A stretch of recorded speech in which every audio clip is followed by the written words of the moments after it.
안녕하십니까.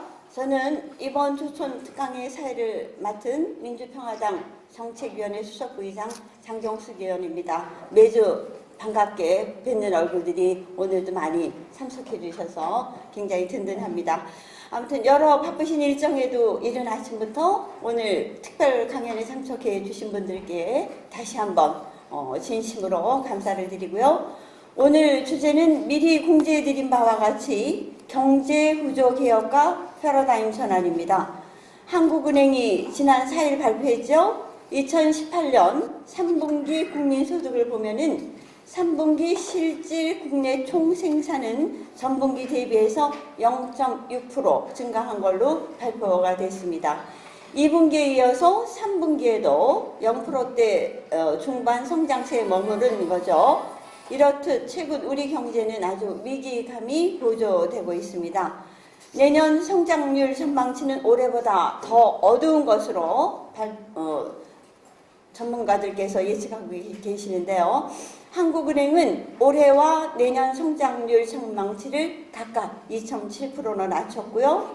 국제통화기금은 세계 경제 성장률을 올해와 내년에 각각 3.7%로 봤었지만 한국 경제 성장률 전망치는 올해 2.8%, 내년 2.6%였습니다. 때문에 오늘 특강은 소득주도 성장, 혁신 성장, 공정경제로 대변되는 문재인 정부의 경제 정책을 살펴볼 수 있는 아주 좋은 기회가 될 것입니다. 성장이 멈춰버린 한국 경제의 현실을 진단하고 우리가 이를 극복하는 대안과 비전을 듣는 자리가 되길 기대하겠습니다. 먼저 국민 의례가 있겠습니다. 모두 일어서서 앞면에 있는 정면의 태극기를 향해 주시기 바랍니다. 국기에 대하여 경례.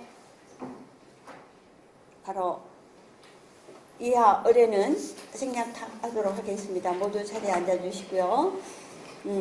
오늘 모임에 참석해 주신 분들의 소개는 양해해 주신다면 강연의 집중을 위해서 생략하도록 하겠습니다. 이 초청 강연의 주최자인 천정배 연구원장님의 간단한 인사말만 듣고 바로 특강을 시작하도록 하겠습니다. 원장님 인사말 부탁드리겠습니다. 예, 추운 날씨에 아주 일찍 이렇게 와주신 강원 동지 여러분 참으로 감사합니다. 오늘은 경제가 박상인 서울대학원대학원 교수님 시장과 정보연구소 연구센터에서 맡고 계신 교수님입니다. 경실련의 재벌교육위원장이신 것 아시죠? 명함을 하고 계십니다. 제가 수년 전부터 박상인 교수님을 알고 박상인 교수 생각을 좀 들기가 있는데 제 느낌을 그대로 말씀드리자면 한국 경제의 예언자, 선지자이십니다. 그야말로 한국의 미래를 위해서 광야에서 사자굴을 하고 계시는데 오늘 마치 강의 오는 거를 조금 먼저 보니까 여기 이스라엘 예가 확실히 해도 좋아했습니다. 제가 이 예언자로 불러드렸습니다. 하나님을 연세했습니다. 박 교수님은 오늘 정말 중요한 강연을 해주셔서 봅니다. 한국 경제가 과거에 박정희 시대 이후에 정부 주도, 재벌 중심으로 이런 고도 성장을 이루는 것은 사실이지만 그 재벌 체제가 이제 와서 완전히 혁신의 의미를 잃어버렸다. 재벌 체제, 정부 주도, 재벌 중심에서 그 체제가 계속되는 한국 사회의 한국 경제의 미래가 없다. 이걸 이제 진단하고 계셔서 사실 재벌 개혁이라든가 이런 혁신이라는 문제들이 어찌 보면 자꾸 규제 완화한다든가 뭐 이런 식으로만 지금 논의되고 있는데 그게 아니라 근본적인 구조개혁이 필요하다는 입장을 강력하게 제기하고 계시고 또 오늘 강의에서 또 말씀하신 아주 실질적인 대안을 내놓고 계십니다. 오늘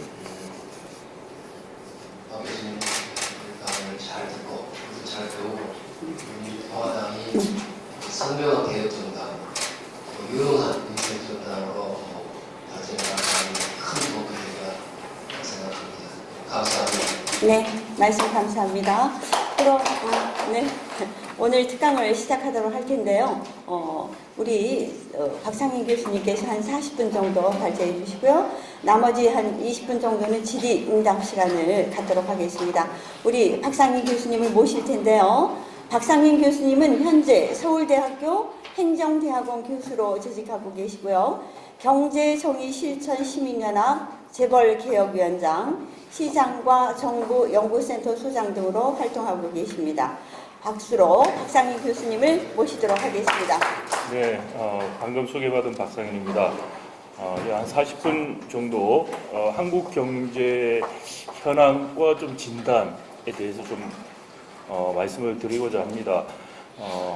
많은 분들이 사실 동의하지만 60년대 이후에 한 30년 내지 한 40년간 한국 경제가 굉장히 지속 가능하고 또 획기적인 경제 발전을 이룩한 것은 사실입니다. 이 발전 체제를 저는 정부 주도 재벌 중심의 발전 전략이다. 박정희 개발 체제를 정부 주도 재벌 중심의 발전 전략 체제다. 이렇게 한마디로 정의를 합니다. 이 정부 주도 재벌 중심 발전 전략이 성공할 수 있었던 이유는 세 가지 정도가 있다고 생각이 됩니다. 첫 번째는 이른바 시장 실태 문제를 해결하는 데 굉장히 주요했다는 것이죠. 시장 부재라고도 하는데요. 즉 뭐냐면은 60년대, 70년대 보시면 금융시장이 발달되지 않았습니다. 국내 자본이 축적되어 있지 않았고요. 국내 기업들은 신인도가 낮았기 때문에 해외에서 자본을 들여올 수가 없었습니다. 그래서 정부가 차관으로 들여오거나 또는 산업은행을 통해서 보증을 해서 들여왔습니다. 그래서 들여온 돈을 기업들, 재벌 기업들에게 나눠주는 이른바 관치금융이 시작됐는데, 이 관치금융이 당시에 자본시장이 발달되지 않은 한국 상황에서는 시장의 부재 문제를 해결하는 데 아주 주요했다는 것입니다. 구자경 LG 회장 자서전에 보면은요, 이런 말이 나옵니다. 우리가 화장품을 만들었는데 화장품을 담을 플라스틱 용기를 만드는 회사가 없더라. 그래서 우리가 플라스틱 용기도 만들기 시작했다. 이런 말이 나옵니다. 즉 뭐냐면은 재벌들은 수직 계열을 통해서 그 당시에 발전돼 있지 않았던 부품 소재 중간재 산업의 수직 계열화를 해나가면서 이 수직 계열화가 중간재 시장의 부재 문제를 또 극복하는데 굉장히 효과적이었다는 것입니다. 그래서 정부의 관치금융, 재벌의 수직 계열화가 금융시장과 중간재 시장의 부재 문제를 효과적으로 대체하는 수단이었다라는 것이고요. 두 번째는 이 당시 발전 전략은 모방을 통한 추격형 발전이었습니다. 모방은 일본을 따라 했습니다, 기본적으로. 그래서 무엇을 모방할지는 아는 것이었고요.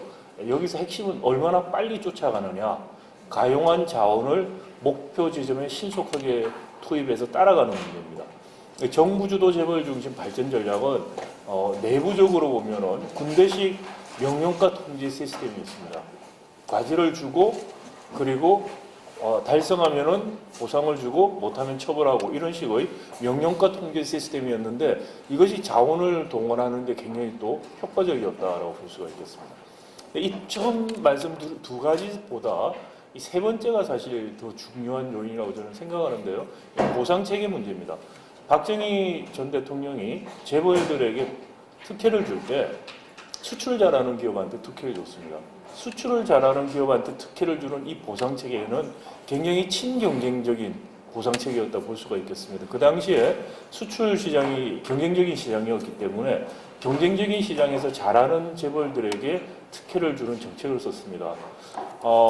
이게 사실 이 보상체계가 사실 저개발 국가들, 2차 세계대전 이후에 신생 독립국가들 중에서 왜 많은 국가들이 경제 발전에 성공하지 못했는가를 설명하는 요인이라고 생각이 됩니다. 70년대 마르코스 필리핀 대통령도 박정희 개발 체제를 그대로 모방을 한 적이 있습니다. 근데 실패를 했습니다. 제가 한 20년 전쯤에 필리핀 학자들하고 만나서 이야기를 한번 해본 적이 있는데, 뭐가 다르냐 제가 물어봤습니다. 그랬더니 이분들이 하시는 말이, 마르코스는 특혜를 친인척하고 친구들한테 줬다는 겁니다. 치과 의사한테도 뭐 하나 사업 떼주고, 굉장히 비경쟁적인 이른바 크로니 캐피털리즘, 관계에 기초한 자원 배분, 굉장히 비효율적인 자원 배분이 이루어진 것이죠. 2차 세계대전 이후에 독립한 신생 국가들 보면 대부분의 경우에 지금 말씀드린 것 같은 독재자가 친인척들에게 특혜를 주는 식으로 자원을 배분을 했던 것인가. 그래서 그게 성공하지 못했다. 근데 박정희 개발체제는 수출자라는 기업에게 기본적으로 특혜를 주는 보상 체계를 했다는 거죠. 왜 그랬느냐? 뭐 어떤 분들은 박정희 전 대통령을 숭상하시는 분들은 위대한 지도자다 이런 말씀도 하시는데요. 그럴 수도 있습니다. 근데 제가 보기에는 그럴 수밖에 없었다는 거죠. 왜냐하면 차관을 들여와서 공장을 돌렸는데 돈을 갚아야 되지 않습니까? 돈을 갚으려면 수출을 해서 달러를 벌어야만 갚을 수가 있고 그래야지만 정권이 돌아갈 수가 있게 되는 구조였기 때문에 수출 잘하는 기업에게 특혜를 주는 쓸 수밖에 없지 않았는가 생각이 됩니다. 자, 그런데 이렇게 잘 나가던 정부 주도 재벌 중심 발전 체제, 박정희 체제가 외환위기, IMF 경제위기 즈음해서 2000년대 들어오면서 한계에 도달했다는 이야기들을 이제 듣고 있습니다. 왜 그런가? 지금도 이제 계속해서 그런 이야기가 나오죠. 그래서 시장 중심으로 가자 이런 이야기가 나오는데 그런 이야기가 나오는 이유가 뭘까? 박정희 개발 체제가 실제로 작동이 안 된다. 왜 그런가? 한마디로 말씀을 드리면 경제가 발전해서 그렇습니다. 저개발 상태에서 발전 전략이 작동이 됐지만 그 발전 전략 덕분에 경제가 발전해서 더 이상 그런 발전 전략이 작동되지 않는 구조로 바뀌었기 때문입니다. 자, 그런데도 불구하고 우리는 여전히 박정희 개발 체제에 머물러 있다라는 생각이고요. 문재인 정부의 경제 정책도 사실은 박정희 개발 체제에서 못 벗어나고 있다 저는 생각이 됩니다. 이것을 바꾸자는 것이 경제 구조 개혁을 하자, 패러다임을 전환하자라는 의미가 되겠습니다. 왜 박정희 개발 체제가 작동이 안 되는가? 오늘 제가 말씀드릴 강의에 요점을 지금 딱 말씀을 먼저 드리겠습니다. 첫 번째, 시장 부재 문제가 다 해소가 됐습니다. 금융시장 발달했습니다. 소재 부품 시장 다 발달했습니다.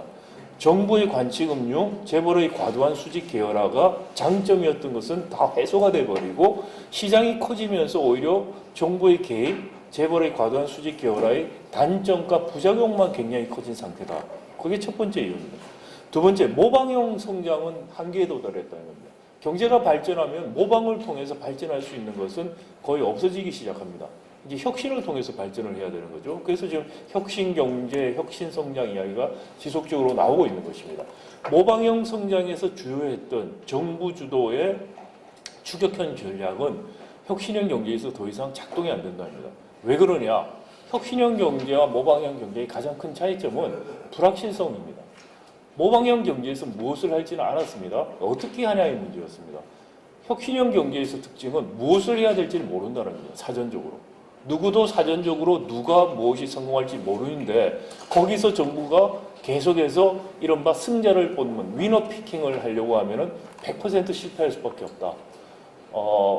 박근혜 정부 때 창조경제, 문재인 정부의 혁신성장, 여전히 모방형 경제에서 정부가 위너 피킹, 발굴 육성해서 키우겠다라는 전략입니다. 20년 동안 실패했고 실패할 수밖에 없는 전략이다. 왜냐하면 불확실성이라는 특성 때문입니다. 누군가가 성공할 수 있는 제도의 장치를 만드는 것이 필요한 모방형 경제가 아닌 혁신형 경제에서 정부의 역할은 위너피킹이 아니고 누군가가 스티브 잡스가 될 수 있는 환경을 만들어주는 것입니다. 그런 정책으로 전환이 필요하다라는 것이고요. 그 다음에 재벌 체제, 정부 주도 재벌 중심 발전을 하다 보니까 재벌의 경제력 집중이 굉장히 심각해졌습니다. 이건 여러분들이 다 아시는 내용이고 제가 몇 가지 수치를 그 다음 슬라이드에서 담아놨습니다. 이 재벌 중심의 경제 체제로 지금 굳어지고 있는데 재벌이 수직 계열화를 하고 또 그 밑에 전속 계약 관계를 맺고 있습니다. 현대차 보시면 현대기아차가 있으면은 1차 협력사들 대부분이 자회사, 친인척회사, 가신회사입니다. 그리고 그 밑에 2차 협력사들이 전속 계약 관계로 있습니다. 경제 구조가 재벌 대기업 하나를 중심으로 하나의 블락이 형성이 되고 있습니다. 삼성전자 블락, LG전자 블락, 현대자동차 경제 블락, 이런 블락화가 이루어지고 있고요. 그 경제 블락 하나가 과거의 한국 경제 수준으로 커졌죠. 그런데 그 경제 블락 안에서 자원 배분을 보면은 지금 말씀드린 것처럼 어떻게 되고 있나요? 친인척, 가신, 마르쿠스가 70년대 자원 배분을 했던 거하고 똑같은 이른바 크로니 캐피털리즘이 지금 생기고 있습니다. 이것이 우리 혁신을 가로막는 것입니다. 친인척 가신들에게 사업을 하나씩 나눠주면은 새로운 도전자들이 시장에 들어올 기회가 없어집니다. 도전의 기회가 없어지는 것이죠. 도전과 경쟁의 기회, 공정한 경쟁의 기회가 없어지면은 혁신이 일어날 가능성이 굉장히 낮아집니다. 거기에다가 기술 탈취가 만연하다 보니까 혁신할 요인이 없어집니다. 자, 이런 재벌 중심 체제 자체가 보상 체계가 오히려 과거에 개도기 시절의 국가들이 발전을 못했던 바로 그 이른바 크로니 캐피털리즘 보상 체계로 우리가 회귀해 버렸다. 이 세 가지 요인 때문에 과거에 작동했던 것이 지금은 오히려 역작용을 일으키고 있다. 그래서 이 체제를 바꿔주는 박정희 개발 체제를 근본적으로 바꾸는 과감한 구조개혁 패러다임 전환을 하지 않고서는 한국 경제가 더 이상 지속 가능한 성장을 할 수도 없고, 또 이제 한 걸음 더 나가서 이런 재벌 중심의 경제 체제가 사회 양극화를 불러오는 근본적인 원인이다.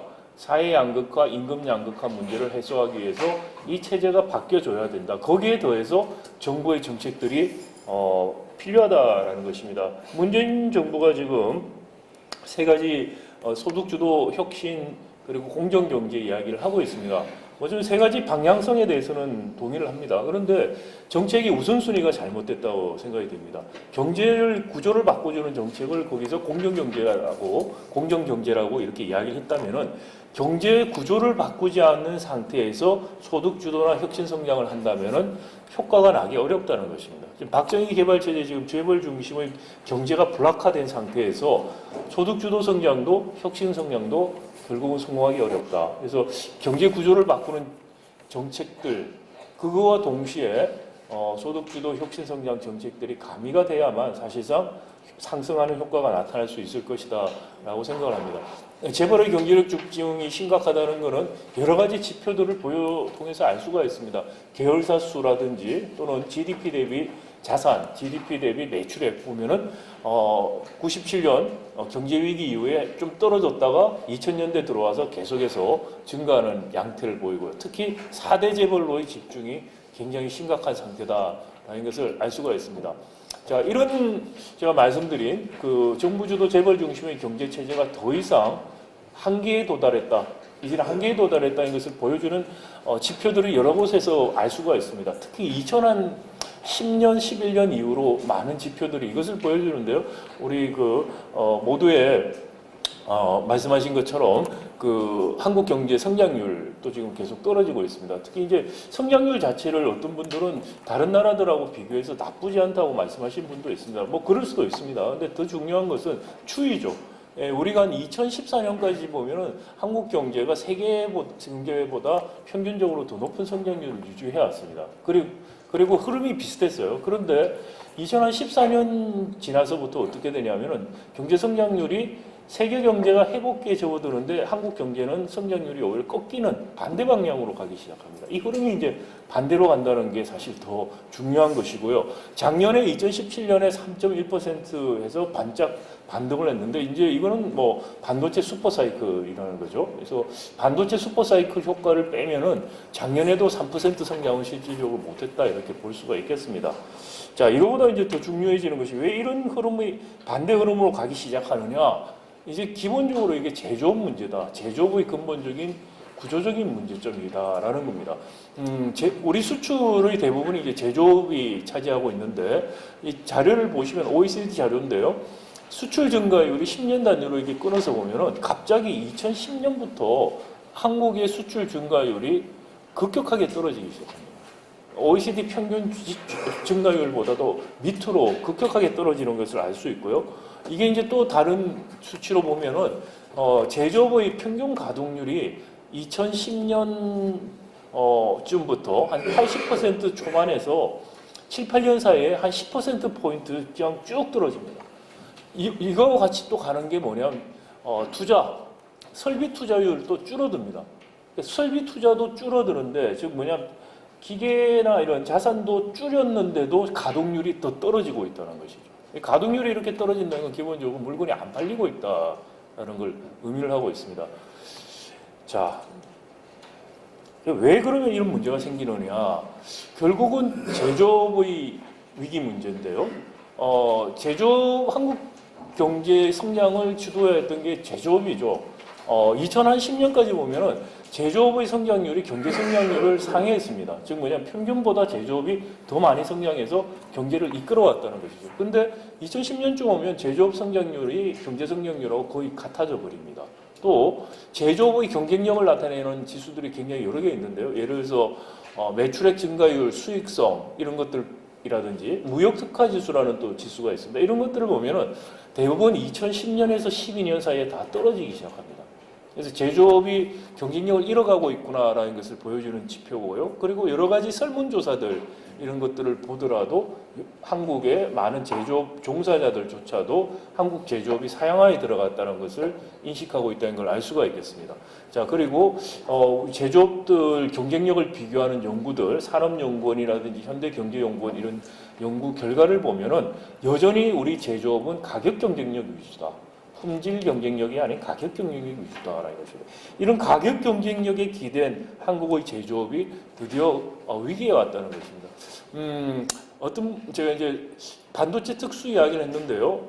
올해까지만 해도 반도체가 상당히 좋았습니다. 근데 내년부터는 이제 반도체 특수 끝날 거라는 전망이 굉장히 많습니다. 지금 지난 3년 동안에 삼성전자 주가인데요. 2016, 17 보면은 삼성전자 주가가 수직 상승합니다. 이 반도체 슈퍼 사이클이 올 거고 슈퍼 사이클에 대한 기대가 이제 반영된 주가죠. 근데 2018년 올해 들어와서부터 떨어지기 시작합니다. 삼성전자의 그 영업이익은 올해가 더 좋습니다. 작년보다. 그런데 주가는 떨어집니다. 이게 바로 내년부터 반도체 특수가 없어질 거라는 것이 주가에 반영되기 시작한 겁니다. 한국 경제를 거의 지탱을 하고 있는 게 거의 제조 부분에서 반도체 부분인데 내년부터 반도체 특수도 없어지기 시작한다. 제가 그래서 한국 경제 위기다 이런 이야기를 많이 하고 있는데요. 어떤 분은 자꾸 위기도 아닌데 위기다 이렇게 말을 한다는 분이 계세요. 그래서 뭐라고 말을 하냐면은 제조업의 위기는 이미 지금 나타나고 있다. 근데 이 제조업의 위기가 방치가 돼서 이것이 경제 위기로 갈 수가 있다. 그러니까 지금 컵에 물을 붓고 있는데 조금 더 부으면은 넘칠 것 같다라고 이야기하는 의미에서 위기라는 건데 컵에 물이 안 넘쳤는데 왜 자꾸 위기라고 그러느냐 이런 식으로 이야기하는 건 굉장히 아니하다 이런 이야기를 하고 있습니다. 어떻게 보면 우리 경제가 근본적인 구조개혁을 하고 위기를 모면할 수 있으려면은 많은 시간이 남지 않은 것 같다. 뭐 저도 점쟁이가 아니니까 알 수는 없습니다만은 한 3년 플러스 마이너스가 아닐까라는 생각입니다. 그 문재인 정부 기간인데요. 이 기간을 놓치게 되면은 정말 어려운 경제적으로 굉장히 어려워질 수도 있겠다. 그냥 지금 말씀드리는 것처럼 그냥 직선적으로 떨어지거나 이렇게 점차적으로 떨어지는 것 이상의 큰 위기도 올 수 있다는 것이죠. 자, 그럼 왜 제조업 위기의 근본적인 원인이 무엇이냐는 겁니다. 이것도 한마디로 말하면은 자연스러운 겁니다. 우리가 경제가 발전해서 그렇습니다. 제가 몇 년 전에 덴마크를 간 적이 있는데 덴마크 학자들이 저한테 옛날에 덴마크가 조선강국이었는데 한국 때문에 다 망했다 이렇게 말해요. 조선업이. 맞습니다. 덴마크, 핀란드, 스웨덴 다 조선강국이었습니다. 근데 한국이 조선에 들어오면서 대부분 망했습니다. 그런데 이분들이 또 하는 말이 뭐냐면 그렇지만 여전히 고부가 가치에 해당하는 부품들이나 또는 설계 같은 이런 거는 한국에서 다 사가고 있다고 우리한테 이 말을 합니다. 즉 뭐냐면은 90년대쯤 돼서 한국 같은 기업들이 치고 올라오니까 북유럽의 그 제조업 강국들, 독일, 일본 이런 쪽에서 어떻게 대응을 하냐면요. 가격 경쟁력의 최종제에서는 도대체 가격 경쟁력을 지킬 수가 없게 되는 거죠. 그래서 그럼 최종제 산업은 대부분 해외로 나갑니다. 그리고 국내는 어떻게 되느냐 하면은 고부가 가치를 생산하는 중간재 특수재 중심으로 개편이 일어납니다. 이걸 우리가 산업의 진화라고 그럽니다. 미국의 산업의 진화는 제조업을 서비스업이 대체하는 식의 큰 진화가 일어납니다. 그런데 미국을 제외하고 다른 나라들, 독일이라든지 일본을 보면은 이 제조업 강국들입니다. 이런 나라에서는 제조업의 고도화를 통해서 진화가 일어난 것입니다. 우리도 이런 제조업의 고도화를 통해서 진화가 일어나야 되는 시점인데 지금 한국 제조업의 위기는 다시 말하자면 진화가 단절돼서 일어나는 위기다. 왜 그럼 우리는 진화가 일어나지 않느냐라는 것이죠. 그 근본적인 원인이 바로 재벌 체제에 있다라는 것을 제가 좀 더 구체적으로 말씀을 드리겠습니다. 제가 그 재벌 중심으로 우리가 블락화되어 있다, 수직 계열화되어 있고 내부 거래, 전속 거래 중심으로 되어 있다 이렇게 말씀을 드렸는데 이런 데서 혁신이 이제 일어나기 어렵다는 것이죠. 생산성 향상, 혁신이 일어나기 어렵다. 이 예가 우리 재벌들에만 지금 일어난 게 아니고요. 과거에 미국의 자동차 산업에서도 유사한 예가 있었습니다. 1960년대까지 미국 자동차 산업은 GM, 포드, 클라이슬러 세 개 회사가 카르텔을 형성하고 있었습니다. 경쟁이 없었습니다. 그리고 부품을 공급하는 회사들이 전속 계약 관계로 다 블락화되어 있었습니다. 경쟁이 없었습니다. 자, 그래서 그 당시에 미국의 자동차 모델이 바뀌는 거는 차는 그대로 두고 앞에 뒤에 불 모양만 바꿨습니다. 그래서 불 모양 보고 저게 몇 년도 모델이다 이렇게 사람들이 알아볼 정도로 혁신이나 생산성 향상이 없었습니다. 70년대 오일 쇼크 때문에 일본 자동차들이 미국에 들어오게 되는데 이렇게 일본 자동차가 미국에 들어오면서 미국의 완성차들이 다 망할 뻔합니다. 경쟁력을 잃어버렸죠. 자, 그런데 어떤 일이 벌어지냐면은 일본 자동차 회사들이 미국에 공장을 짓고 현지에서 부품을 조달받기 시작합니다. 그래서 부품 공급자들의 전속 계약이 다 깨집니다. 그래서 부품 공급업자, 미국 자동차 부품 공급업자 간의 경쟁이 일어나면서 급격하게 생산성이 올라가기 시작합니다. 그래서 미국의 완성차가 삽니다. 부품 생산성이 올라가면서 완성차까지 살아나는. 자, 제가 든 예가 어디에 나오냐면은 시카고 비즈니스 스쿨 교수 두 사람이 쓴 Saving Capitalism from the Capitalist, 자본가로부터 자본주의 구하기라는 책이 나옵니다. 경쟁이 생산성 향상과 혁신에 얼마나 중요한가. 우리 재벌은 다시 말씀드렸습니다만 블락화되어 있고 1차 부품이 돈 되는 거는 계열사가 하거나 친인척이 하거나 가신한테 줍니다. 이런 구조에서 경쟁이라는 게 있을 수 없죠. 전속 계약 관계로 이루어진 2차 하청에서 경쟁이 있을 수가 없는 것이죠. 한국 같은 경우에도 우리 같은 경우도 한번 생각해 보시면 최근에 혁신적인 기업들, 혁신이 많이 일어난 기업, 혁신기업 이러면 떠오르는 기업이 어떤 것들이 있으신가요? 최근에 들어온 새로운 혁신기업. 네이버, 다음 카카오톡 이런 거 생각나시죠? 그 다음에 넥슨 같은 인터넷 게임 회사 생각나실 겁니다. 아모레퍼시픽 같은 화장품 회사들도 많이 있습니다. 또 K-팝 같은 회사들, 프로듀싱하는 회사들도 있어요. 공통점이 뭔가 같습니까? B2C입니다. 비즈니스 투 컨슈머입니다. 소비자가 일반인, 엔드 유저인 산업에서는 혁신이 일어납니다.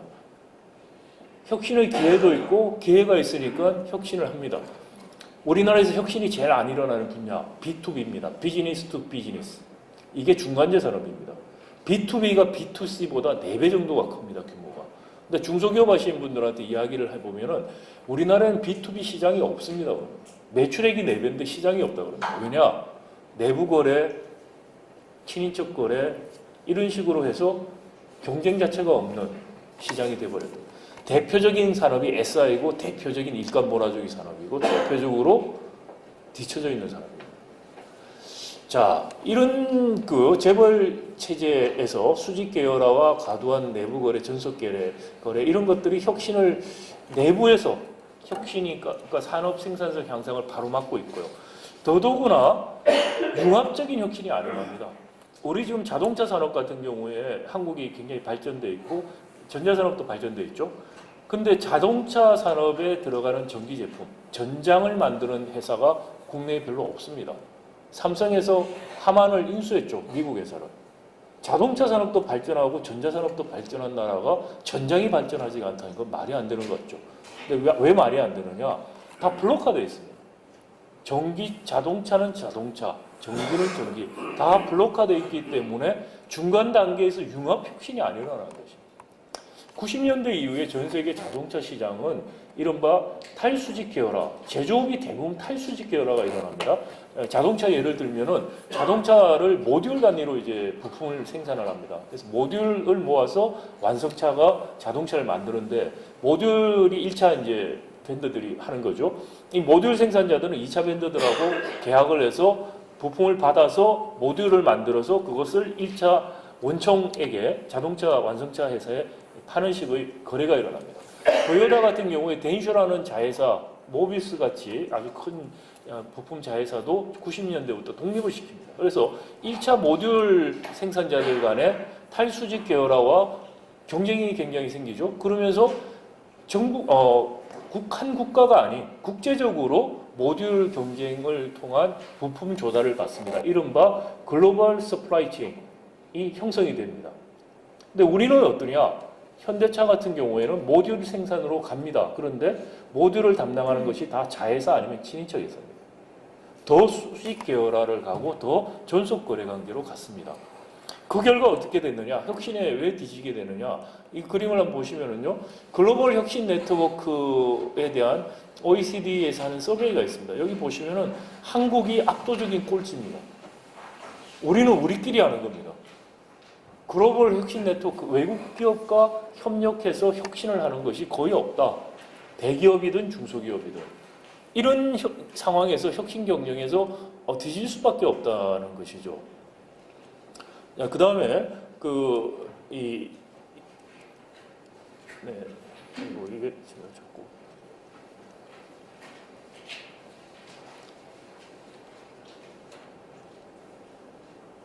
자, 그런데 현대차가 그러면은 한 2015년까지 잘 나갔습니다.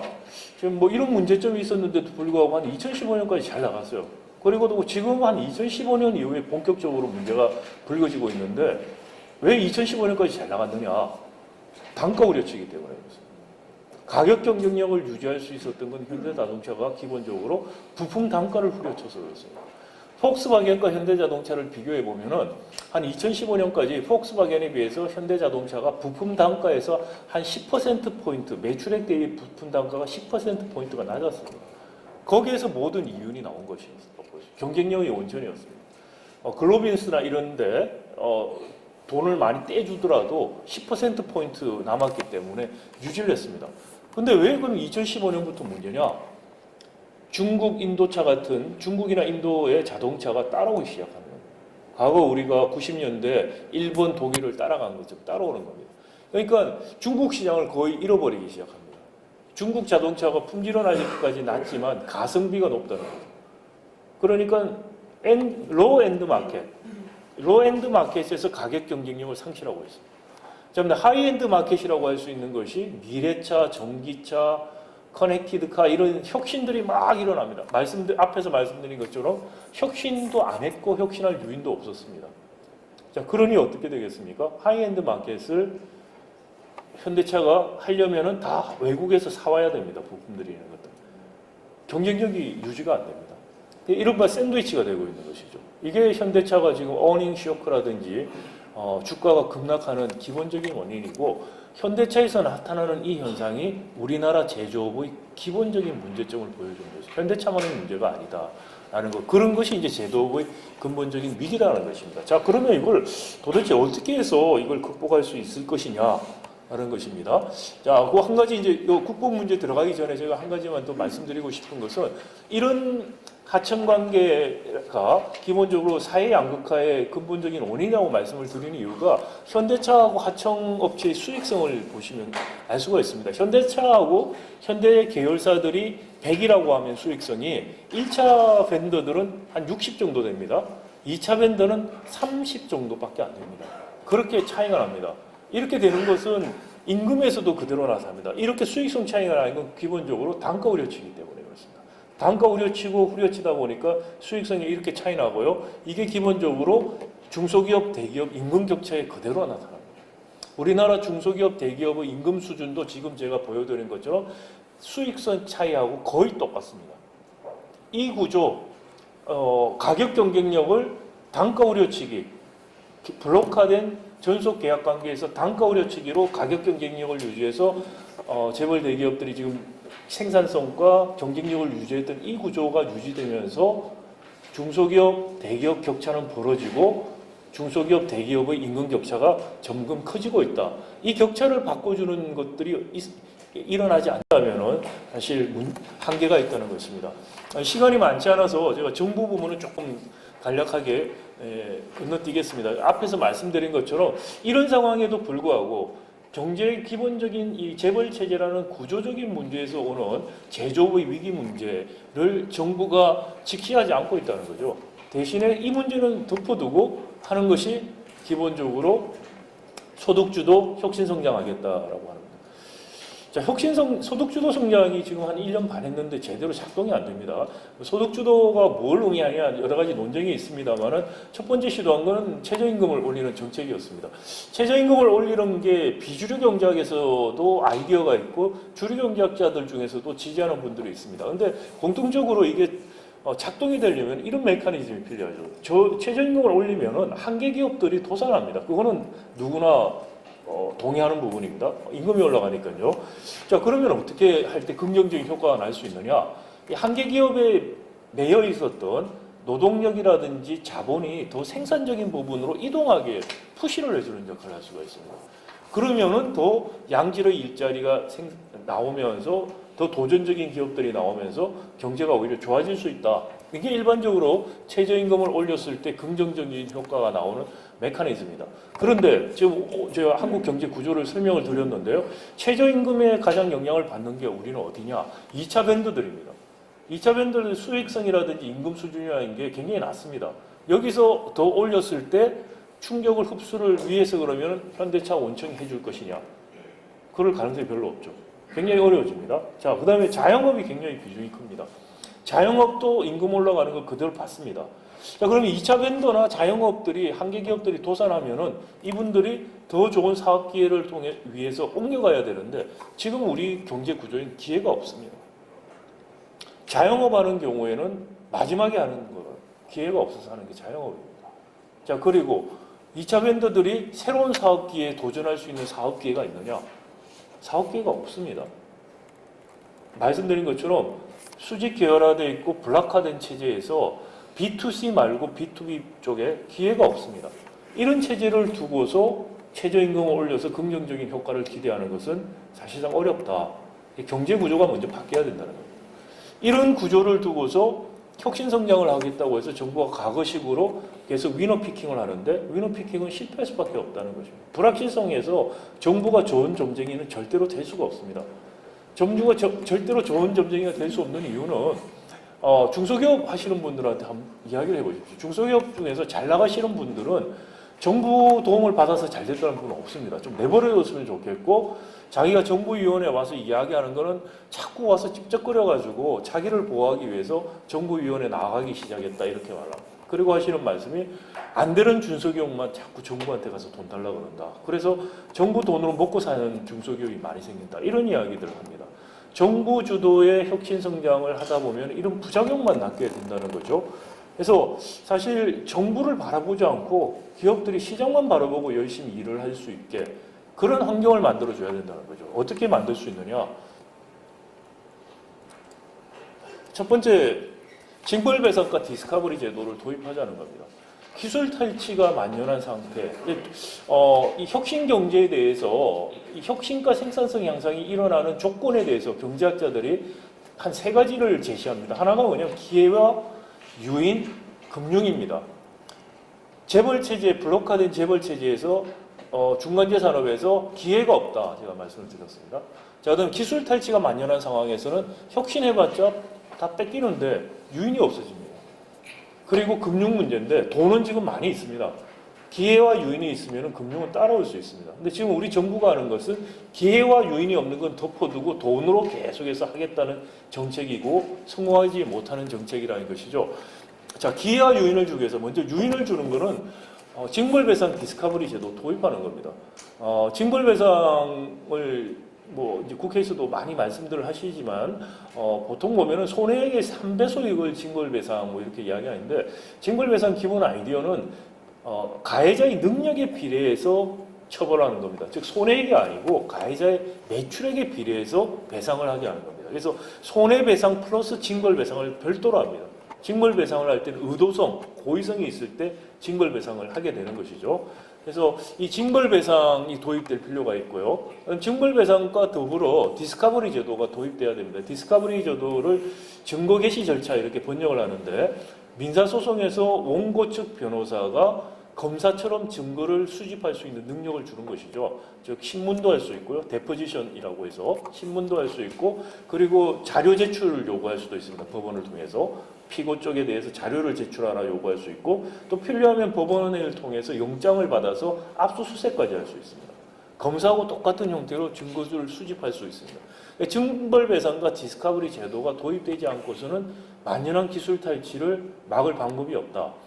자, 중소기업 하시는 분들 중에서 기술 탈취 당했다 경험을 들었다는 분 없는 분이 없습니다, 거의. 그런데 제가 아는 중소기업 사장님 한 분이 아주 사업을 성공하셨는데 이분은 정말 징벌배상 디스커버리 해야 된다고 정말 열심히 말씀을 하시는데 제가 한번 물어봤어요. 그렇게 기술 탈취 만연하고 이렇게 징벌배상 디스커버리 중요하다고 느끼시는 경험이 있으실 텐데 어떻게 성공하셨습니까? 저한테 말씀하신 게 하나님의 뜻이라고 그러더라고요.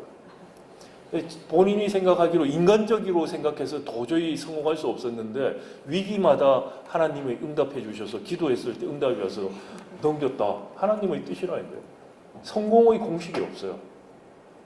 그런데 다시 하겠습니까?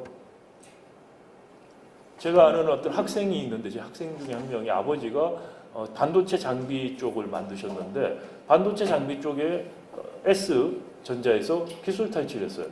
근데 좀 먹고 살 만큼 돈은 떼줬대요. 그러니까 아버지는 그래도 먹고 살 만큼 돈을 줬다고 감사하게 생각한다고 그러더라고요. 근데 이 학생은 너무 분노를 해요. 좋은 특허도 있고 이거 다 훔쳐갔다.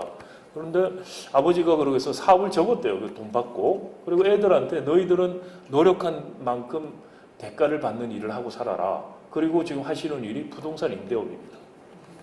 부동산 임대업보다 노력한 대가를 못 받는 게 지금 우리 중소기업이에요. 이러고 혁신 생산성 향상이 일어날 수가 없습니다. 왜 그러면은 기술 탈취 그렇게 당했는데 참고 사십니까? 계산이 안 쓰는 거죠. 자, 소송을 걸었을 때 기대되는 이익과 기대되는 손해를 비교합니다, 사람은. 기대되는 손해, 회사가 망하는 겁니다. 다 끊어지고 금방 망한다는 거죠. 손해는 엄청 큽니다. 기대 이익, 현재 봐서 실손배상입니다. 그거 받아봤자. 그런데 기대 이익은 승소할 확률 곱하기 배상액이죠. 실손 얼마 안 됩니다. 곱하기 확률 0입니다.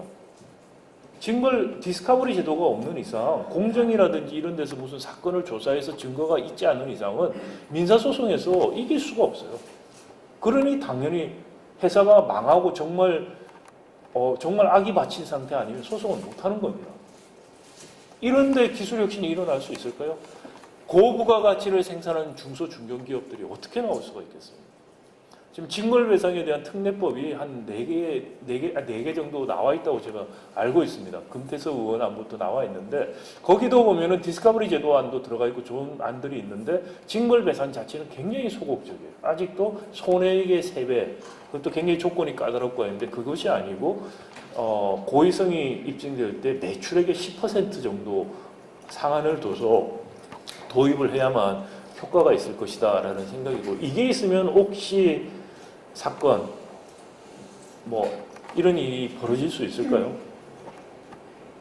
많은 소비자 보호 문제도 이것을 통해 해결할 수 있다고 생각합니다. 자, 그 다음에 이제 더 중요한 게 기회의 문제죠. 기회의 문제가 블락화되어 있는 재벌 중심의 경제 구조를 바꾸는 이거 필요하다. 이게 이제 재벌교육의 핵심 내용이고요.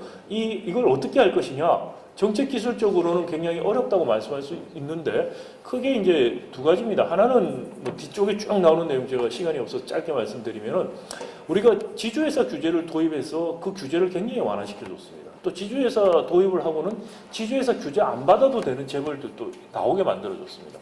이런 걸 빼고 과거 지주회사 규제의 아이디어를 살려서 그것을 더 강화하는 것도 아닙니다. 지주회사 모든 재벌들에 대해서 과거 지주회사 규제 같은 아이디어로 규제를 하되 그거보다는 조금 더 약화된 형태로 하자는 것이 제가 제안하는 소유 지배 구조 개선안입니다. 그렇게 되면 어떻게 되느냐? 재벌들이 문어발식으로 확장됐던 것들을 스스로 자기가 그 규제에 맞추기 위해서 사업 정리를 할 수밖에 없다. 그래서 재벌들이 더 작은 규모로 더 전문화된 그것도 정부가 너는 이거에 저거에가 아니고 스스로 알아서 골라서 갈 수밖에 없는 것으로 만들어주자.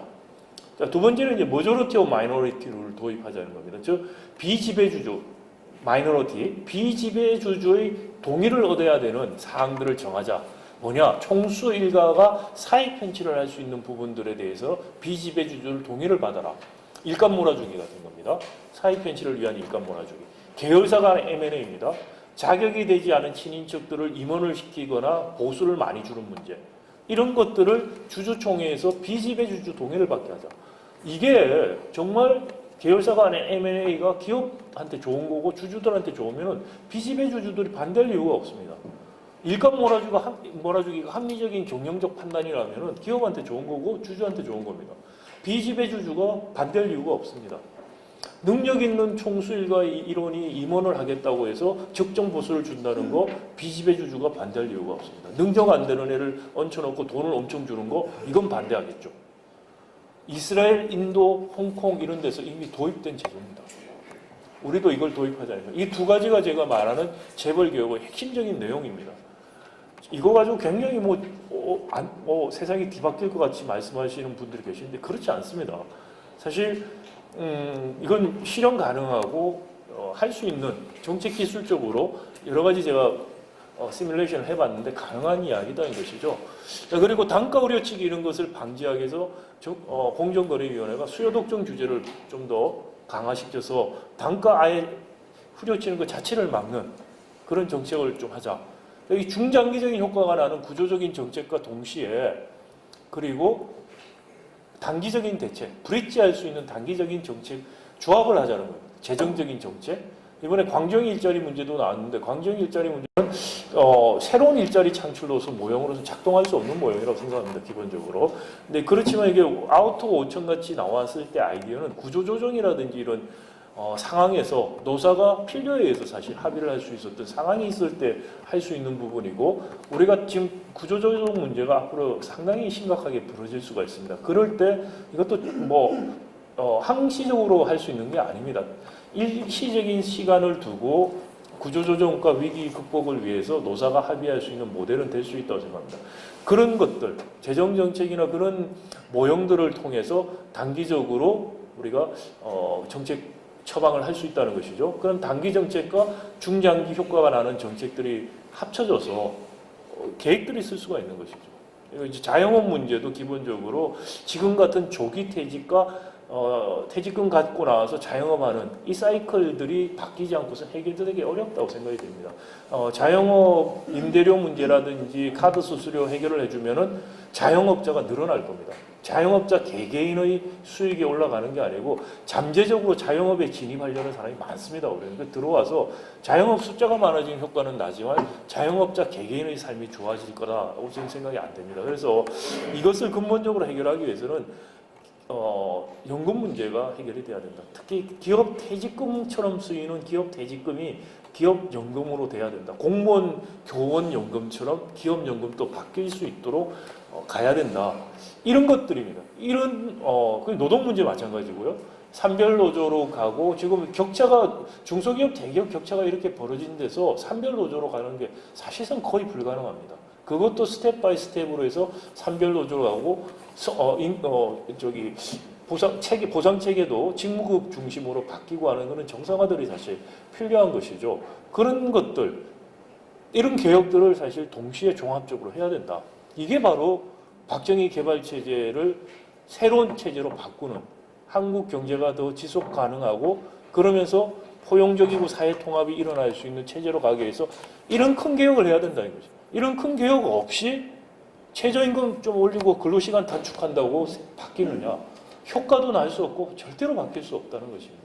그게 지금 나타나고 있고요. 시간은 많이 남지 않았는데 정부 또 국회가 한국 경제가 지금 당면하는 현실을 좀 더 냉정하게 볼 필요가 있다. 그래서 좀 국민들을 설득하고 언론을 또 설득해서 이런 좀 근본적인 처방들을 논의를 좀 해야 되지 않을까. 그래서 저는 다음 총선을 계기로 이런 논의들이 좀 많이 일어났으면 하는 바람을 갖고 있습니다. 이상으로 제 강의를 마치겠습니다. 감사합니다.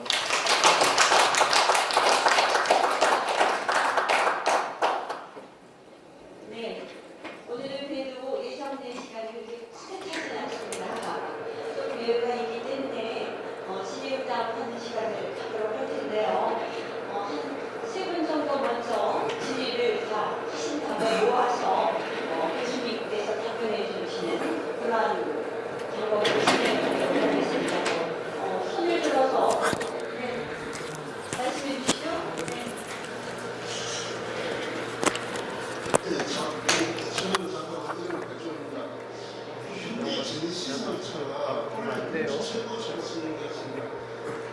그것은 단점이 뭐냐면은 기술의 그 진보입니다. 기술의 그 정신의 낙도가 아니고 그럼 현대가 왜 이렇게 이익을 못 냈느냐? 연봉 1억 줘갖고 2억 회사가 앞으로 이 지구사가 없습니다. 근본적인 문제는 우리 노동법이 기업주들이 기업을 할 수 없는 사태를 만드는 겁니다. 그러면은 그 유럽의 그 산별 노조나 기타 그런 게 어떻게 되느냐? 그거 안 됩니다. 왜 안 되냐면은 강경열 일자리가 반드시 실패한다. 예를 들면 독일은 100만 원 받고도 행복한 사회를 사회를 할 수 있습니다. 그것은 독일의 주거비가 낮고 그 교육비가 꼭 자격이 필요하기 때문입니다. 이 근본적인 경쟁 체제를 무너뜨리고 기업에 뭐 부품 난다, 낮췄다 이런 거는 그 기업의 애용을 일으킬 뿐이고 실질적인 이유가 안 됩니다. 그래서 저는 우리 사회가 발전하려면은 일한 만큼 돈을 받는다는 의식이 있어야 됩니다. 공무원도 토요일 놀고 그렇게 하면서 45세 이상 공무원이 제3일제 10%로 하면 들어갑니다. 기존노조도 마찬가지입니다. 이런 상태에서 무슨 제도가 올바른 뒤에 나오겠어요. 기업은 일을 할 수 없어요. 왜냐하면 지금 부동산 증가 속도는 임금이나 기타 기업 이익을 훨씬 넘었습니다. 그래서 기업이 일을 할 의욕을 근본적으로 차단했습니다. 그러면 이렇게 중소기업과 대기업의 이 현격한 차이가 있는 근본적인 원인은 중소기업 고유 업종 지정 해제했기 때문입니다. 자유, 경제 민주화가 돼가지고 30초만 더 하겠습니다. 경제 민주화가 돼가지고 비효율적 운동장이라고 이야기하지만 평평한 운동장에서 하면은 중소기업이 대기업에 못 삽니다. 그래서 중소기업에 유리한 기울어진 운동장을 만들어줘야 됩니다. 그렇지 않고 자유와 그 민주 이를 내세워가지고 무한 규제를 시켰기 때문에 이 지경이 됐습니다. 네, 김영기. 문재인 정부의 그 소득 주도 성장에 대한 강론을 말씀드릴 수 있는데 지금 정부의 정책은 소득 주도 성장을 정책이라고 마이크를 좀 앞으로 가까이 대요. 소득 주도 성장 정책이라고 규정하는 것이 온당한지 평가해 주시고요. 그리고 그것에 대해서 지금 여러 가지 비판이 나오고 있는데 지금 어떻게 평가하시나요? 네, 알겠습니다. 공방하겠습니다. 네. 한 번 더 질의하겠습니다. 아까 말씀 중에 그 제자의 아버지께서 그 특허의 기술이 있음에도 불구하고 대기업에게 뺏겨가지고 그 아들이 분노했다. 참 현실에 맞는 그런 현주소라고 생각합니다. 최근에 제가 아는 후배가 이 소상공인연합이라는 조직의 총장을 맡았는데 가서 소상공인의 이익을 대변하는 말을 하다 보니까 반정부주의자 같이 몰렸다는 거죠. 그러니까 이러다가는 자기 부인들이 공직에 있고 그런데 선출직 공직에 있는데 도저히 안 되겠다 싶어서 스스로 사표를 내고 나왔다. 그 얘기를 증언을 제가 최근에 들었습니다. 이래가지고는 이 패러다임 변화가 안 되는 거죠. 이 정권만 촛불에 의해서 탄생된 이 정권이 뭔가 변화가 있을 줄 알았는데 변화가 없다는 것이죠. 그래서 희망을 무망으로 갖게 되는 이런 현실에 개탄을 하는 얘기가 도치를 들이낸다가 경기가 나쁘다 보니까 언들을 위해서 어려운데 교수님께서는 이러한 것들을 어떻게 해야 진정한 패러다임, 이 변화가 될 것인가에 대해서 학자의 양심적으로 한번 말씀드리기 바랍니다. 미국에서 그 상 많이 받았습니다. 뭐 상 받았고 이번에 저도 봤습니다. 봤는데 평가가 가성비가 좋다는 거예요. 거기도 뭐 품질이 좋은 게 아니고 싸게 만들었다는 건데 지금 현대가 그나마 아직까지 아까 저 중국이나 인도차들 저개발 국가에서는 가성비에서 밀려서 지금 시장을 가져오기 어렵습니다. 그나마 가성비로 경쟁할 수 있는 것은 미국이나 유럽 시장에서 하이엔드도 아니고 로우엔드도 아닌 그 부분입니다. 근데 그 부분에서 지금 같은 식으로 가성비 유지를 얼마나 할 수 있을까? 거기에서 가성비 유지 못해서 많은 회사들이 망했어요. 일본 회사도 그렇고 유럽 회사도. 그런 위기가 현대는 그 브리딩 룸이 있는데 그 기간 동안에 뭔가 바뀌지 않으면 어렵다라는 생각을 갖고 있고요. 그다음에 임금을 현대 완성차 임금을 가지고서 뭐 비싸다고 말씀하시는데 현대가 뭐 초봉도 보면은 제가 며칠 전에 독일 갔다 왔습니다. BMW도 갔다 왔고 저기 독일 노동학자들도 만나서 저기 세미나도 하고 왔습니다. 사실 그런데 그 초봉이나 이런 거 보니까 현대차가 비슷해요 사실. 근데 그거는 정규직 비교만 한 겁니다. 현대차는 비정규직 많고 산하청 많습니다. 총 임금을 따지면 그렇지 않습니다. 그리고 노동시간이 길기 때문에 사실 1.5배 더 받고 하는 것들 때문에 총액 임금이 커집니다. 그래서 그런 것들을 생각하면은 거기다 지금 말씀드린 것처럼 실제로 경쟁력 단가 우려측에서 하청들 임금이 낮은 데서 나옵니다. 그게 임금 경쟁력을 근데 노동 생산성이 최고 꼴찌 아닙니까? 아니, 그래서 노동 생산성이 낮은 것도 임금이 낮기 때문에 같이 가는 겁니다, 사실. 그래서 독일 같은 경우나 일본 같은 경우에 보면은 독일은 이제 특히 산별 노조들이기 때문에 자동차 쪽 그 부분에서 임금이 다 같습니다. 중소기업하고 BMW 임금이 같습니다. 근데 차이가 뭐가 나냐면은 지역적인 물가 차이 같은 것 때문에 보너스를 더안 주기 때문에 보통 대기업이 좋은 도시에 있습니다. 그게 그래서 한 80% 중소기업이 대기업의 80% 수준입니다. 임금이. 그러니까 우리하고는 비교가 안 되는 차이가 나고 있다.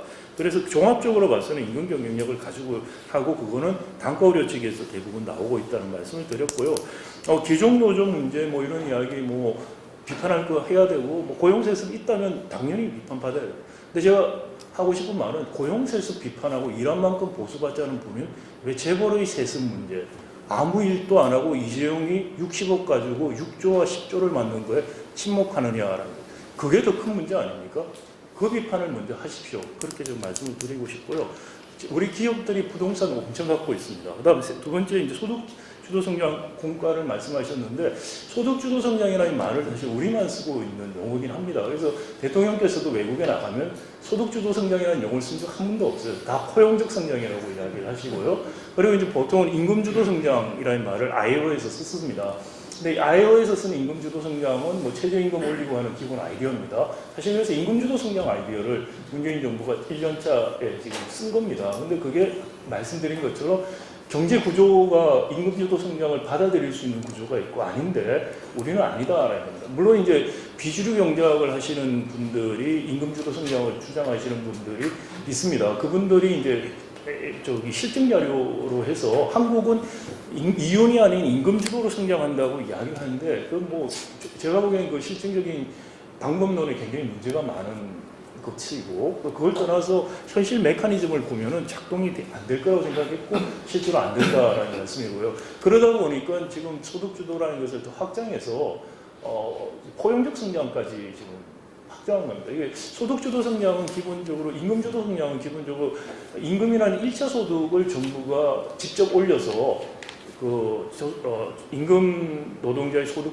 부분을 크게 해서 유효수요를 창출한다는 아이디어였습니다. 그런데 포용적 성장 OECD에서 주로 말하는 것은 1차 소득이 아니고 2차 소득, 즉 뭐냐면 재분배 정책을 강화한다는 겁니다. 그러니까 임금이라든지 이런 것들은 시장에서 정해지게 좀 두고 대신에 재분배 정책을 통해서 저소득층에게 도움을 더 주는 거죠. 소외금을 더 고소득자에게 세금을 더 받고 그런 그런 재분배 정책을 통해서 소비를 유효수요를 증가시켜주고 그러므로 해서 사회 안전망이 강화되면서 혁신이 일어나게 한다는 게 이른바 포용적 성장의 아이디어입니다. 그래서 문재인 정부가 지금은 포용 성장 아이디어까지 포함해서 임금 주도 성장 거기에다가 재분배 정책 거기 플러스 정부 재정 지출을 늘리는 케인스안적인 아이디어까지 다 합쳐서 지금은 소득 주도 성장이라고 이야기를 하는 것 같습니다. 그래서 어떻게 보면 좀 정의를 조금씩 지금 바뀌어가면서 이야기를 하고 있는 게 아닌가라는 생각이 들고요.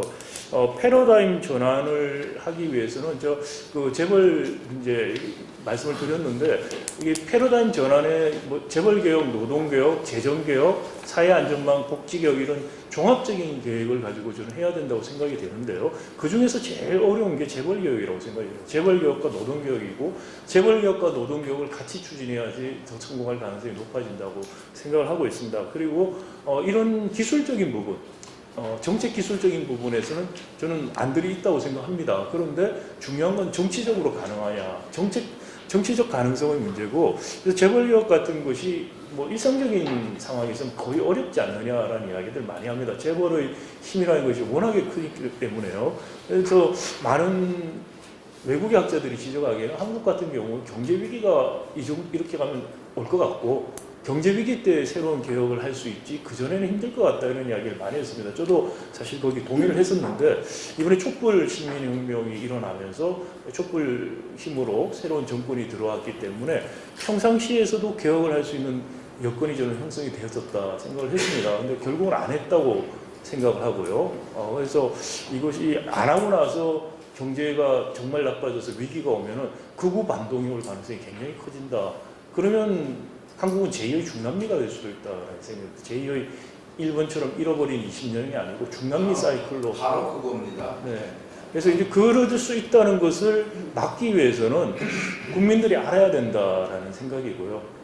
개혁을 제대로 안 하면 어떻게 될 거라는 거에서 제가 지속적으로 이야기하는 이유도 거기에 있고, 그래서 혹시 정말 안 좋은 일이 생기면은 그때라도 제대로 할 수 있어야 된다라는 거고요. 더 바람직한 것은 그런 위기가 오기 전에 실제로 개혁이 이루어졌으면 그 모멘텀이 다음 총선을 계기로 해서 좀 총의가 만들어졌으면 하는 생각이고요. 그렇게 제가 생각하는 이유는 2013년에 이스라엘이, 물론 거기 내각제입니다만 개혁을 했을 때 2012년 총선 때 이 개혁이 제일 큰 정책 어젠다였습니다. 이스라엘은 항상 정치가 다미넌트한 이슈인데 경제가 다미넌트한 이슈가 된 게 2012년 총선이었습니다. 그때 개혁에 대한 국민적인 총의가 확인이 돼서 2013년에 특별법으로 개혁안이 평화시에 통과가 됐는데 만장일치로 통과됐습니다. 한 사람 기권하고 만장일치로. 기권한 사람이 반대한 게 아니고 약하다고 기권을 한 거였습니다. 아니, 그래서 만장일치로 통과돼서 평화시 개혁을 한 사례다. 그래서 우리도 평화시에 그런 개혁을 할 수 있었으면 좋겠다는 저는 바람을 갖고는 있습니다. 저도 좀 질문해 네. 주시겠어요? 먼저. 예, 아마 여러분들도 오늘 특강이 얼마만큼 중요하고 유익한지 잘 느끼시고 계실 겁니다. 네, 제가 두 가지 말씀드리고자 합니다. 하나는 다른 기회에 말씀하신 걸 보니까 오늘은 이제 굉장히 우리 경제가 사실 굉장히 어렵고 심지어는 지금 남미 이야기를 할 정도로 그야말로 추락해버릴 가능성까지도 있는데, 안타깝게도 구조개혁이라는 건 쉽지 않고 또 더구나 촛불 정부이기 때문에 그런 게 좀 되리라고 봤는데 막 교수님께서도 너무지 않다고 보시는 것 같습니다. 그런 점에서 이제 민주共和당이 비록 당은 작지만 얼마나 우리가 중요한 위치에 있는 걸 하는 것을 알 수 있습니다. 이제 다른 기회는 좀 희망적으로 이 제조업 구조개혁을 통해서 제조업의 생산성을 뭐 혁신을 이루고 하면은 양질의 일자리 100만 개를 만들 수 있다 이렇게 말씀하셨어요. 우리가 희망을 가질 수 있도록 그에 대해서 조금 더 설명을 했으면 좋겠고요. 두 번째는 오늘 시간이 좀 짧아서 주로 이제 문제의식을 풀어주시고 또 이제 그 방안으로서도 그러니까 MOM이라든가 뭐 사실 제가 디스커버리라든가 큐레이티브 데미지 영어로 이렇게 되어 있습니다만 징벌 축소내거나 이런 것들을 저 자신이 일 공부를 했기 때문에 오래전부터 그 개념에는 익숙한 사람입니다. 아까 데포지션 이런 말씀, 여러분 데포지션 아세요? 이게 정말 저같은 뛰어난 변호사만 할 수 있는 용어인데 박근혜 교수님이 그 말씀까지 해주셨습니다. 한국에서는 뭐 아주 친하지 않습니다. 한국 변호사들은 모르는 용어입니다. 그런 정도인데 그런 이제 방안 또 아까 이스라엘 오늘 말씀을 별로 안 하셨는데 여러 가지 있고 지금 뭐 공정거래법도 사실은 그동안 우리나라에서 가장 저분이 하시면은 공정거래위원장을 자식했다 이런 분 저도 뭐 100% 찬성 동의했던 분인데 이런 분이 지금 그 자리를 맡고 계시고 공정거래법 전면 개정안도 지금 논의가 받게 되고 하는 상황인데 이제 구체적인 대안을 다 말씀할 시간이 없습니다. 오늘 여기서 말씀하신 것보다도 우리 앞으로 여기 우리가 더 공부를 할 수 있는 좀 길을 제시했으면 좋겠습니다. 시장과 정부연구센터에 뭐 등록해서 강의 등록된다든가 아니면 어떤 자료를 찾아가든가 말씀해 주시기 바랍니다. 제가 말씀드리는 하나는 100만 개 양질의 일자리를 만드는 방안을 좀 설명해 주시고 또 하나는 이 대안들에 대해서 좀 더 우리가 실질적으로 공부할 수 있는 방법을 좀 열어주시기 바랍니다. 네, 제가 유인물 슬라이드 26쪽이고 유인물 13페이지에 그 내용이 있는데 제가 시간을 더 건너뛰었습니다. 독일하고 한국하고 이제 경제 구조를 비교해서 좀 단순한 계산을 한 건데요. 독일 같은 경우 제가 말씀드린 것처럼 중소기업, 고부가 가치를 생산하는 중소기업, 고부가 가치를 생산하는 중소기업이라고 하는 건 기본적으로 인적 자본입니다. 그러니까 뛰어난 기술자들이 생산을 담당합니다. 삼성전자 같은 경우 반도체 물적 자본입니다. 삼성 반도체가 저렇게 잘 나가도 고용 창출 능력이 거의 없습니다. 왜냐? 대부분 반도체 더 추가 생산하는데 인력은 별로 안 들어가고 장비를 더 사옵니다. 근데 그 장비를 사오는데 장비를 대부분이 미국, 일본, 유럽에서 봅니다. 국내에서 장비, 아까 말씀드린 것처럼 장비 생산하고 하는 고부가 같이 생산하는 장비업자들이 없습니다. 그러니까 삼성 반도체 자체가 인력을 많이 고용 못하는 산업인데 그러면 이제 반도체가 느니까 장비 만드는 회사가 생산을 늘려서 인원을 늘리고 하면은 부가가치가 또 인원이 늘어나는데 우리는 반도체 장비는 다 수입을 해버립니다. 그러니까 다 외국으로 갑니다. 근데 그 장비를 만드는 회사들 같은 경우에는 그 자본재를 가지고서 대량 생산하는 것이 아닙니다. 고부가 가치는 대량 생산보다는 생산 규모는 작지만은 사람들이 굉장히 중요한 그런 인적 자본이 중요한 고부가 가치 생산하는 산업 구조. 그게 이제 독일이나 북유럽 국가들이 지금 갖고 있는 구조라고 보시면 되겠습니다. 자, 그럴 때 보면은 독일하고 한국을 비교해 보면은 같은 한국 생산량 매출액이 100에 예를 들어서요 한 사람이 고용이 된다. 그러면은 독일은 100일 때 1.2명이 더 고용이 된다는 거죠. 이제 평균적인 개념입니다. 평균 취업 유발 개수가 우리보다 독일이 한 1.2배가 높습니다. 그래서 우리가 단순히 계산을 해서 독일식 구조라면은 한 100만 명 지금보다 100만 명 더 취업이 될 수 있고 이것이 단순히 저임금 노동이 아니고 고부가 가치를 생산하는 임금이 높은 일자리가 될 것이다. 경제 구조가 바뀌면 그렇게 갈 수가 있다는 것이고요. 이거는 이제 평균 개념인데 사실 한계 개념이라는 건 생산량을 늘릴 때 몇 명이 늘어나냐라는 개념인데 한계 개념으로 따지면 이게 더 커질 거라는 예상도 많습니다. 그래서 이게 뭐 어림잡아 않은 숫자입니다만은 산업 구조가 고도화되는 게 왜 임금 격차도 줄여주고 왜 좋은 일자리를 more and better라고 하죠. 좋고 더 많은 일자리를 만들 수 있느냐라는 이야기를 이제 그렇게 해볼 수 있다는 거고요. 또 하나는 제가 너무 좀 비관적인 말씀을 드렸습니다만 희망적인 이야기도 할 수 있습니다. 우리가 바뀌면 이렇게 희망적인 이야기 한 가지 할 수 있고요. 또 하나는 한국의 1인당 GDP가 미국의 반도 안 됩니다. 그러니까 미국보다 성장률이 낮아지거나 비슷해져 버렸어요. 이미. 그럴 이유가 없습니다. 우리가 흔히 이제 생산 함수하면은 자본, 노동, 생산 기술을 이렇게 말하는데 생산 기술을 사회 전반으로 보면은 생산 기술도 있고 제도라는 게 있습니다. 사회 제도. 사회 제도가 가장 근본적인 유인을 주는 체제입니다. 이 제도에 따라서 생산성 향상이 달라지고 생산성 향상이 달라지면서 자본 축적이나 인적 자본 축적이 바뀌게 됩니다. 그러니까 우리가 이 제도 문제가 지금 걸려 있는 거죠. 이 제도가 바뀌면은 미국 1인당 GDP 수준, 그거 아니면 독일 GDP 수준까지 우리가 못 갈 이유가 저는 없다고 생각이 됩니다.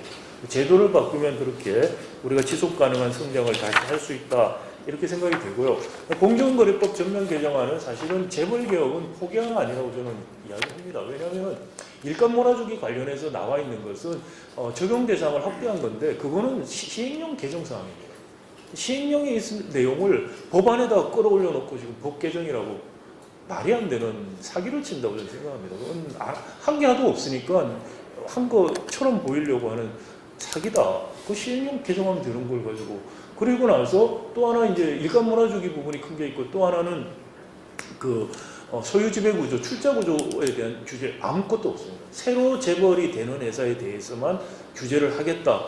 기존의 순환 출자를 해소하는 거, 새로 되는 것만 하겠다. 그리고 지주회사 지분율 규제 강화하는 거, 그것도 새로 되는 것만 하겠다. 기득권 재벌들은 손꼽도 안 건드리겠다. 알아서 하십시오. 라는 게 기본적인 아니고요. 아무것도 안 하겠다는 것이고, 이거는 박근혜 정부보다도 재벌 개혁을 안 하는 정부입니다. 그리고 뭐 이제 나머지 부분 공정거래법 전면 개정안에 나와 있는 나머지 부분들은 좀 의미 있는 부분들이 있습니다. 그렇지만 재벌 개혁이라는 취지를 보면은 재벌 개혁 안 하기 위해서 물타기 하려고 이러나 싶을 정도로 정말 내용이 없습니다. 그거 말씀드리고 그 촌 의원님께서 이렇게 저 안에 대해서 구체적으로 관심을 많이 가져주셔서 감사드리고요. 저희가 이제 센터에서 이거 연구개발 사업으로 꾸준히 하고 있는데 이걸 조금 더 말씀을 제가 들어보니까 많은 그 정책 오디언스들한테 좀 풀어서 설명을 할 수 있는 그런 기회를 좀 만들어야겠다라는 생각이 들어서 그것 좀 한번 생각을 해보겠습니다. 그 다음에 재벌개혁은 또한 소득주도공장 내부에서 총괄 소득주도공을 가져가야 되는 정부가 기반이지 않습니까?